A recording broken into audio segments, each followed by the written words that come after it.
गांव में एक आदमी इंतकाल कर गया, भाई जनाजे की नमाज कौन पढ़ाएगा? इमाम साहब है नहीं, इमाम साहब चले गए कटिहार, कल आएंगे, जनाजा कौन पढ़ाएगा? पूरी बस्ती के अंदर में कोई जनाजे की नमाज पढ़ाने को तैयार नहीं। अब भाई पढ़ाएगा कौन? जो जानेगा वही ना पढ़ाएगा। पूरे बस्ती में नजर दौड़ाया, कोई भी तैयार नहीं। बोले कन्ने है बे, मौलवी साहब उस बेकाल, तो जनाजा क्या पढ़ावे? सारे लोग परेशान हो गए। बोले कन्ने की हो बे, क्या पढ़ावे जनाजा, क्या पढ़ावे जनाजा? तो एगो उस जमाने में वो बस्ती में देखा को मस्तान घूमते फिरते आया, तो लोगों ने पहचान लिया, बोला कि ये मस्तान पढ़ा लिखा जे, यारे से बोल जनाजा पढ़े दे। मस्तान बोला कि हाँ जानते तो हैं, लेकिन हम पढ़ाएंगे नहीं। बोले क्या नहीं पढ़ावे? अब जानते तो पढ़ा दिए। बोला नहीं, हम नहीं पढ़ाएगा। बोला काहे नहीं पढ़ाएगा? बोला नहीं पढ़ाएगा, नहीं पढ़ाएगा तो नहीं पढ़ाएगा। अब उसी में से एक नौजवान बोला कि नहीं पढ़ाएगा तो लट्ठी देखता है। लोग बसीद हो गए कि हजरत पढ़ा दीजिए। चैत बैसाखेर धूप, मई जूनेर गर्मी। मस्तान बोला कि ठीक है पढ़ा देंगे, सफे लगा लो। एक खेत में सफे लगी, 7 सफे लग गई। कितनी सफे लगी बोलो? मस्तान आगे बढ़ा जनाजा पढ़ाने के लिए। अल्लाहु अकबर। 20 मिनट हो गया, मस्तान दूसरी तकबीर नहीं बोल रहा। पीछे वाला बैठ गया, बोला बाबा तो बोलो जनाजा आज तक नहीं पढ़ी आई हमरा। इतनी लंबी नमाज होती है? ये तो अभी ये पहली तकबीर नहीं बोला है, अभी 4 तकबीर है। 20 मिनट के बाद तब मस्तान बोला अल्लाहु अकबर। तो पीछे वाला आइडिया लगा लिया कि अब दूसरी तकबीर ये 40 मिनट के बाद ही बोलेगा, हमको जाना है बारसोई। अब पीछे वाले बेचारे वो बैठ गए, आगे वाले बीच वाले फंसे हुए थे कि हम लोग भागे तो किधर से भागे। कोई पैर उठा रहा, कोई बैठा रहा है, कोई पसीना पोंछ रहा है, कोई इधर देख रहा, कोई उधर देख रहा। अल्लाह अल्लाह करके 40 मिनट के बाद तीसरी तकबीर हुई। चौथी तकबीर 1 घंटे के बाद हुई। तब सलाम फेरा, अस्सलामु अलैकुम व रहमतुल्लाह, अस्सलामु अलैकुम व रहमतुल्लाह। सारे लोगों ने घेर लिया, की पढ़ा लेन अपने? बोले बाबू जनाजा पढ़ानो। बोला तो बोलो जनाजा। हालत देखिए हम लोगों की कैसी हो गई है, पसीना से शराबोर हो गए, हालत खराब है, आपको थोड़ा सा भी रहम नहीं आया? तो मस्तान बोला कि तुम लोग क्या समझते हो, हम एक आदमी जनाजा पढ़ाए हैं? बोला फिर? बोला तुम लोग पीछे जितना आदमी थे सबका जनाजा आज पढ़ा दिया। एक आदमी गधा लेके जा रहा था,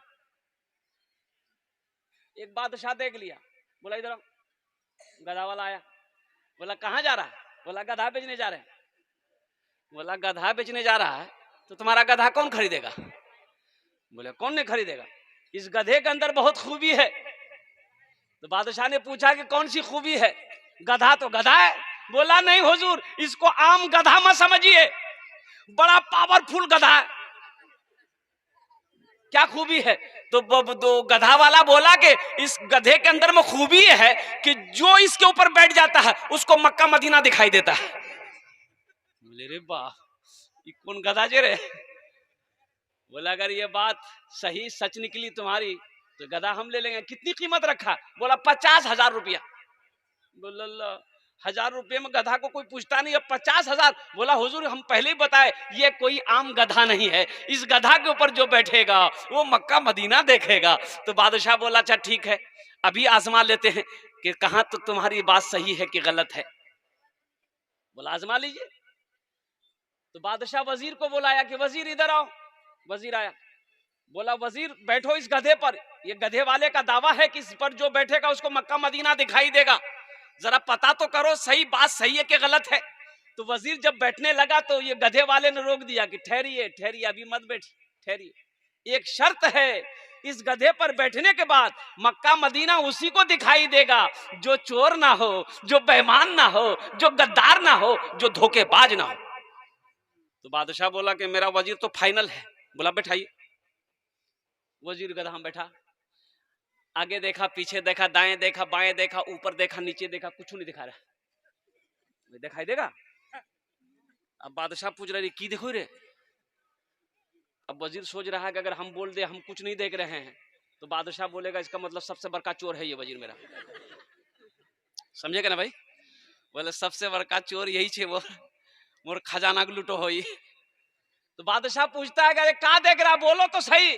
बोला हुजूर मत पूछिए हम क्या देख रहे हैं। बोला नहीं पूछिए, हमने पूछे कौन पूछेगा, क्या देख रहा बताओ तो सही। तो वजीर बोला कि अगर नहीं बताएंगे तो इज्जत चली जाएगी। तो वजीर बोला कि हुजूर हम क्या बताएं, हम क्या देख रहे हैं, वो मदीना चमक रहा है, वो मक्का चमक रहा। बोला जल्दी उतरो हमको भी देखना। वजीर उतर गया, बादशाह चढ़ा, दाएं देखा बाएं देखा आगे देखा पीछे देखा ऊपर देखा नीचे देखा, या तो कुछ दिखाई नहीं दे रहा। तो अब वजीर पूछ रहा है कि हजरत हुजूर क्या देख रहे हैं। बोला बाबू तुम चुपे रहो तो अच्छा। बादशाह सोचा कि वजीर देख लिया, हम अगर बोलेंगे हम कुछ नहीं देख रहे हैं तो ये जो पब्लिक बैठी है यहाँ पर अवाम बैठा है ये तो कहेगा इसका मतलब वजीर ईमानदार है, बादशाही चोर है कि नहीं भाई। तो बादशाह लोग सब जमा हो गए, लोगों ने कहा कि हुजूर बताइए आप क्या देख रहे हैं। वजीर ने मक्का मदीना देख लिया, आप क्या देख रहे हैं। तो बादशाह बोला वो मक्का चमक रहा है, वो मदीना चमक रहा है, वो जन्नत चमक रही है। बोला बस जल्दी उतरिए, समझ गए बात। ज्यादा चालाक आदमी कभी कभी गड्ढे में गिर जाता है, ढेर चालाक आदमी गड्ढे में गिर जाता है। एक आदमी को पटना जाना था, ओ आदमी बड़ा चालाक था, बड़ा चतुर था, बड़ा होशियार था। बारसोई स्टेशन पहुंचा और रात में शाम में गाड़ी थी। अब वो ट्रेन में चढ़ा, जिस डिब्बे में चढ़ा, अब वो रिजर्वेशन तो इसके पास में टिकट वो रिजर्वेशन का नहीं था, जनरल टिकट बनाया और बोगी में घुसा तो देखा कि इतनी भीड़ की पैर रखने की जगह नहीं। ये आदमी बोला कि बाप रे बाप मुझे पटना जाना चाहिए तो भीड़ मिजापाम। बोले खान मुख दिमाग चलावा है बे। रोशनी कम थी डिब्बे में, रात का वक्त है, चिल्लाया सांप सांप सांप सांप। अब सांप सांप बोला तो हरकम मच गया पूरे डिब्बे में। कोई उसको वो ढकल रहा, उसको ढकल रहा, कोई खिड़की से बाहर निकल रहा, कोई गेटे से बाहर निकल रहा। देखते देखते पूरा डिब्बा खाली हो गया। बोला ना बाबा ना, जिंदगी बचे रह जावे नहीं, काल में पटना चले जाओ, लेकिन आज इस डिब्बे में नहीं जाएंगे। इसलिए एक आदमी सांप देख लिया। ये आदमी देखा कि भाई पूरा डिब्बा खाली हो गया। बोला क्या हा मोर दिमाग काम करेगा। बैग खोला, चादर निकाला, एक चादर सीट पे बिछाया, दूसरी चादर ओढ़ के सो गया कि अब मैं पटना पहुंचे जाऊं। नींद आ गई, नींद आ गई। अब सुबह वो चाय वाले स्टेशन में चाय बेचते हैं ना भाई, वो चाय वाला आया, चिल्लाने लगा, वो चाय पी लो चाय पी लो चाय पी लो। इसकी नींद खुली, चाय वाले को बोला भाई इधर। तो बोला कि बाबू चाय पिलाओ हमको। तो चाय वाले ने चाय दिया। तो बोले बाबू ये गाड़ी पटना पहुंच गई। तो चाय वाला बोला पटना, ये तो बारसोई है। बोला कि बोलो ही रहे, अरे रात में हम गाड़ी पटना वाली पकड़े थे। बोला नहीं गाड़ी तो आप सही पकड़े थे, लेकिन एक आदमी इस डिब्बे में सांप देख लिया था। बोला फिर क्या, कोई पैसेंजर इसमें चढ़ने नहीं मांग रहा था। यह बात रेलवे महकमा को पता चल गया, इस डिब्बे में सांप घुस गया है, कोई पैसेंजर चढ़ने नहीं मांग रहा है। तो ऊपर से ऑर्डर आया, इस डिब्बे को छांट के बारसोई में छोड़ दो, बाकी डिब्बा लेकर पटना चले जा। बेकार जिंदगी को तू अपनी सवार ले, बेकार जिंदगी को तू अपनी सवार ले, तौबा का दर खुला है खुदा को पुकार ले, तौबा का दर खुला है खुदा को पुकार ले, खुदा को पुकार ले। संजीदा हो जाइए, इसलिए ढेर चालाकी नहीं करनी है, तकरीर सुन लेना है और चंदा नहीं देना है, ऐसे ही चले जाना है, चंदा दे के जाना है। सबसे पहला अल्लाह का घर कहाँ है, सबसे पहला अल्लाह का घर कहाँ बना, सबसे इस धरती पर सबसे पहला अल्लाह का घर, सबसे पहली मस्जिद कहाँ बनी,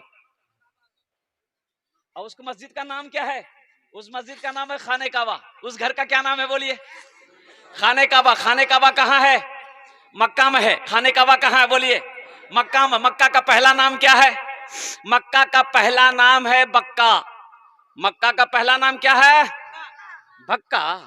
ये देखिए बोलता भक्का, बोले वो जो भक्का खाजी हुआ भक्का, ओटा भक्का नहीं, बक्का छे बक्का। इन्ना अव्वला बैतियों वदिया लिन्ना से लल्लज़ी बेबक्कता मुबारक व हुदल लिल आलमीन। हजरत आदम अलैहिस्सलाम जन्नत से जमीन पर तशरीफ लाए, अल्लाह ने हुक्म दिया मेरा आदम मेरा घर बनाओ। जन्नत से जन्नती पत्थर भी आया, वो पत्थर अब भी मौजूद है, इंशाअल्लाह देखेंगे आप लोग। भाई भाई देखेंगे वो जब पत्थर देखिएगा, कितने लोग देखोगे हाथ उठाओ इंशाल्लाह। 5 लाख टका खर्चा करना पड़ेगा वो पत्थर देखने के लिए। तो पत्थर यहाँ थोड़े है, वो तो हजरे अस्वद का, उस पत्थर का नाम है हजरे अस्वद। वो पत्थर अभी अभी हज करने जाइए तो कम से कम 4 लाख रुपए तो खर्च होंगे ही होंगे, कम मिनिमम 4 लाख रुपए, 3.5-4 लाख रुपए।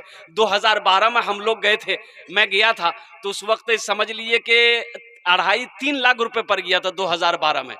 अब 2012 और ये 2022 खत्म होके 23 यानी 11 साल हो गए। उस वक्त 3 लाख रुपए पड़ा था, वो सबसे नीचे वाला कैटेगरी में गए थे। तो अभी तो 4 से 5 लाख रुपए लगेंगे। वो पत्थर अब भी मौजूद है।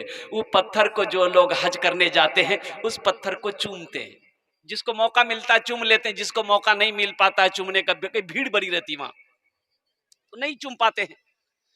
नबी की सुन्नत है उस पत्थर को चूमना, नबी की सुन्नत है। हजरत उमर फारूक रजी अल्लाह ताला अन्हु जब उस पत्थर के करीब गए, आपने फरमाया, ए हजरे अस्वद, तू सिर्फ एक पत्थर है, ना तू नफा पहुंचा सकता है ना तू नुकसान पहुंचा सकता है। मैं तुम्हें चूम इसलिए रहा हूं कि मेरे नबी ने तुम्हें चूमा है। मैं तुम्हें चूम इसलिए रहा हूं कि मेरे नबी ने तुम्हें चूमा है। और कुर्बान जाइए, अल्लाह के नबी ने उस पत्थर को चूमा था। अल्लाह के नबी ने इरशाद फरमाया था, ए हजरे अस्वद, तुम्हें इसलिए मैं चूम रहा हूं कि तू जन्नती पत्थर है। वो पत्थर अब भी मौजूद है। अल्लाह तौफीक दे, अल्लाह तौफीक दे मेरे भाइयों। अगर अल्लाह ने अगर हज फर्ज कर दिया है आपके ऊपर में, हज फर्ज हो गया है, अल्लाह ने दौलत दिया है, अल्लाह ने माल दिया है, तो पहली फुर्सत में इस फर्ज को अदा करना, पहली फुर्सत में इस फर्ज को अदा करना। इस फर्ज को अदा किए बगैर, अगर आपके ऊपर में ये फर्ज था हज, आप बगैर फर्ज अदा किए हुए मर गए, क्यों मरे? कंजूसी की वजह से, बखीली की वजह से अगर मर गए कि नीनी बाबा के जावे 5 लाख टका खर्चा करवा, 5 लाख टका खर्चा हो जाएगा, 4 लाख रुपए खर्च हो जाएगा, नहीं नहीं हम हज करने नहीं जाएंगे। और सुनो, अल्लाह ने दौलत दिया था, आपने इनकार कर दिया। अल्लाह ने माल दिया था, आपने कंजूसी बखीली की वजह से हज नहीं किए, ऐसे ही मर गए। तो सुनो, अल्लाह के नबी इरशाद फरमाते हैं, वो मोमिन की मौत नहीं मरा, वो तो या तो यहूदी होकर मरा है, या तो यहूदी की मौत मरा, या तो वो नसरानी की मौत मरा है। इंशाअल्लाह अल्लाह दौलत दे तो पहली फुर्सत में इंशाअल्लाह हज करेंगे।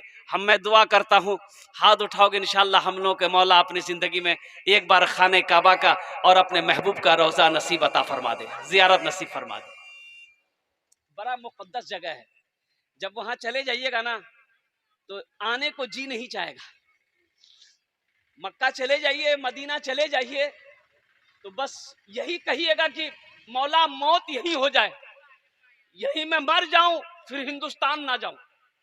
वहां का मंजर जब आप देखोगे, वो हसीन मंजर, अल्लाह अकबर कबीरा, क्या इबादत में मजा लुत्फ आता वहां पर, जी चाहेगा कि हम नमाज पढ़ते रहे। अब वो जगह जहां मौत हो जाए, ऐ है उसका क्या कहना। जिसका जिस्म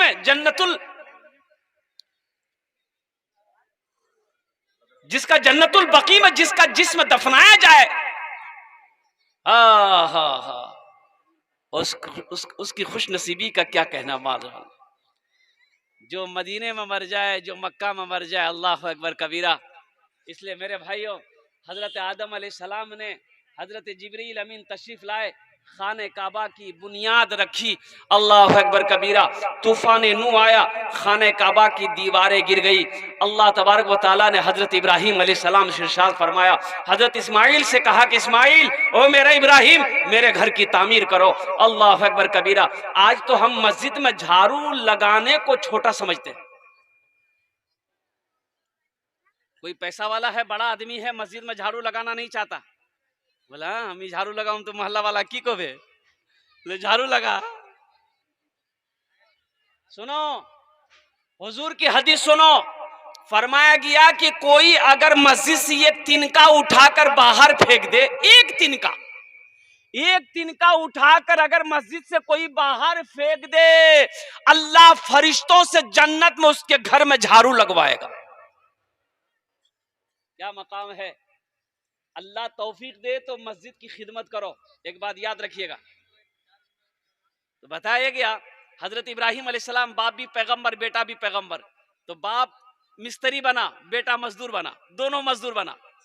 हजरत इस्माइल अलैहिस्सलाम मसाला बना रहे हैं, हजरत इब्राहिम अलैहिस्सलाम को पत्थर उठा उठा के भी ला के दे रहे हैं। हजरत इब्राहिम अलैहिस्सलाम दीवार की तामीर कर रहे हैं, चुनाव कर रहे हैं, और दीवार मुकम्मल हो गई, यहाँ तक आ गई। अब हाथ आगे नहीं जा रहा है, हाथ पहुंच नहीं रहा है, टेबल है नहीं, बेंच है नहीं, कुर्सी है नहीं, सीढ़ी नहीं है, और बाकी दीवारें कैसे बनेगी? तो हजरत इब्राहिम अलैहिस्सलाम ने अपने बेटे इस्माइल से कहा, ए बेटा इस्माइल, एक पत्थर उठा कर लाओ। एक बड़ा सा पत्थर हजरत इस्माइल अलैहिस्सलाम उठा कर लाए, रखे कि उसी पे चढ़ के ये बाकी दीवारें जो यहाँ पर बच गई है इसको पूरी करेंगे। तो हजरत इब्राहिम अलैहिस्सलाम ने उस पत्थर के ऊपर में जब अपने पैर को रखा, कदम को रखा, ये पैगंबर का मौजज़ा है, अल्लाह ने उस पत्थर को हजरत इब्राहिम अलैहिस्सलाम के कदमों के नीचे मोम बना दिया। आपके कदम का निशान उस पत्थर पर पड़ गया, वो पत्थर भी अभी मौजूद है, इंशाल्लाह देखेंगे। अरे अरे इरादा तो करो कि इंशाल्लाह देखेंगे, हाथ उठाओ, इंशाल्लाह देखेंगे। अल्हम्दुलिल्लाह, इरादा करना मेरा काम है, हज पे ले जाना अल्लाह का काम।